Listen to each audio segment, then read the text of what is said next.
So I learned the art hustle at a pretty young age. I don't know where it started or where it began with drawing and art, but I remember watching my older sister and older brother in their high school classes create conceptual art and paintings, and I would sometimes visit them in their high school to see what they did, and I got to meet their art teacher once in a while.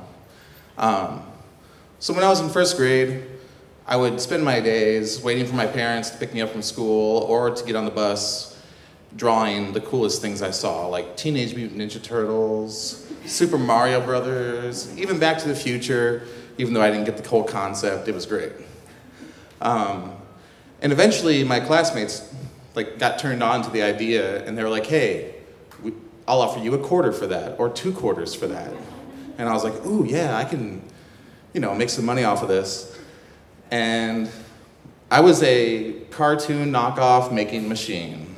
I was getting it left and right, here and there.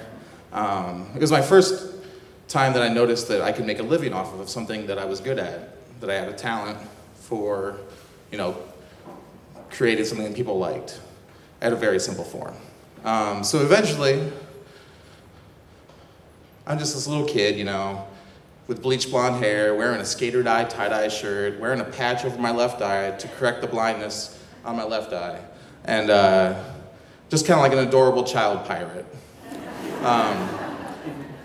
So then I eventually made it to high school, and I was really excited to, create art and take classes in the same space that my older siblings haunted when they were there. And I also got to, learn from a person I looked up to, their art teacher. What a character, He looked exactly the same as I remembered him. He always wore this kind of uniform. It was a white, button-up Oxford shirt from the Gap, very oversized, and it'd always be tucked into equally oversized khakis. He was rarely understood by his peers. You probably didn't go a week without, hearing him say, "This is the year I quit." He was never satisfied with his surroundings, always trying to make them better. And then his assignments were sometimes, subjectively arcane. You could make a pottery piece and it'd have a beautiful glaze on it, but if it was not, exactly 5 inches across, you would fail. Which is understandable because I should have followed directions. But he was also a teacher that cared about his students and tried to bring the creativity out in them and really pushed people hard when he saw that fire in them. So one day, I vividly remember it, he had just handed out an assignment, and he came over to the work table, which was a giant black table, and he sat backwards on a chair and just pulled up kind of friend-like, just kind of leaned in and said, hey, art's an idea. Art is an idea. And that really changed the whole process in my mind about art. It was kind of a come to Jesus moment. It really opened up my brain to the things I could do. So this is the first period of the day. So I'm stuck with this idea, art is an idea, for 8 more periods. It was just ridiculous. So I kind of drifted my day, wait until I can get home and make something out of my idea. And I eventually came to the last period of the day, which is 8th period study hall, which is the craziest idea ever. I signed up for this at the beginning of the semester. I was like, I can get my homework done before I go home, lighten the load, take care of stuff so I can go home and make art. But I wanted to make it now. So I went up to the teacher, the overlord of study hall, with backpack in hand, and I go, hey, can I use the bathroom? And he's like, sure, why not? When you gotta go, you gotta go. And I just kind of started walking down the hallway. He's like, hey, why are you taking your backpack to pee? And I was like, hey, oh, and just ignored him, ran out the doors.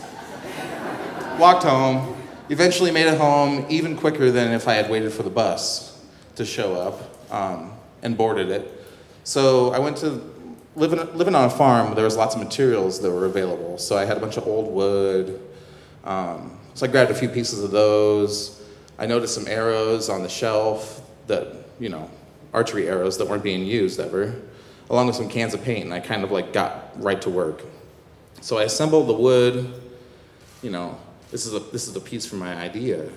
I assembled the wood and laid the continents out on there just as a map would show. And then it got to the arrow part, so I just started shooting arrows into it, you know, hitting land, hitting sea, no matter what, it was hitting wood, and with each crack, I felt a little giggle inside. I was just like, oh yeah, oh yeah. And then when I was done, I was left with this mess, and I had to, you know, take in what I have done. And I felt really calm, a little mischievous, and just very satisfied with what I had done. And I titled the piece, 8th Period Study Hall. After what I had just escaped. And it felt great. The piece represented, you know, being stuck, doing the things you don't want to do just because you have to, you know, and then being able to undo all those things in the end with, you know, shooting arrows in it, you know, doing it your own way. But it felt great. And John Waters once said that a career in the arts is like a hitchhiking trip. All it takes is one person to stop and say, get in. And you're left, you know, driving down the road with a heart full and confidence, you know, to do whatever you can in this treacherous, you know, road ahead. And it was very nice. And in that moment, I realized that my teacher had taken me under his wing, you know, asked me to get in to his vehicle, not in a creepy way, and just, hey, I'll show you the road, you know? Here's like a little like life key that might change the way you think. And it was really great. And then he's a great guy. I find myself a lot of times looking to help others just the same way. I feel like I'm driving a van down the road, you know? No pun intended, that's my name, I get it.